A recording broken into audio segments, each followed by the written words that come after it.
Ça, c'est un big no-no hein, de mon côté. Enfin, de l'autre côté aussi, si vous avez compris ce que canalisent ces guides et qui sont-ils.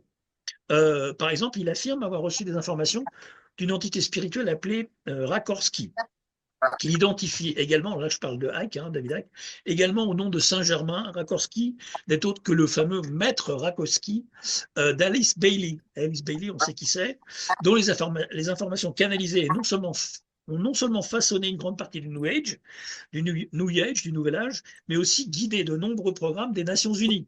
Donc il est extrêmement important de comprendre que ce prétendu monde astral dont parle David Icke, et ces guides spirituels font également partie du système de la simulation de l'IA et de la fausse lumière luciférienne.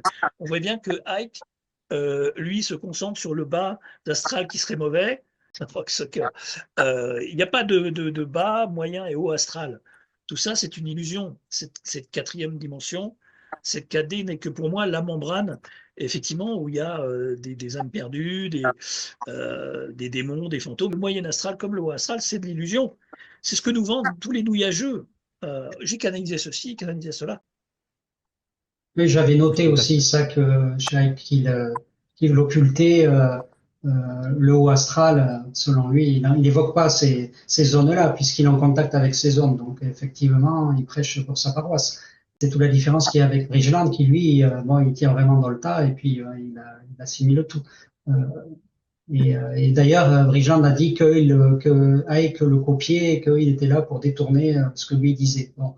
Après mettre toute ça serait pareil, voir Bridgeland comme la seule conscience qui a trouvé des réponses. Je pense que les réponses sont en chacun de nous, elles sont dans notre propre cheminement de conscience. Donc je ne mettrai pas tout sur un seul homme, quoi.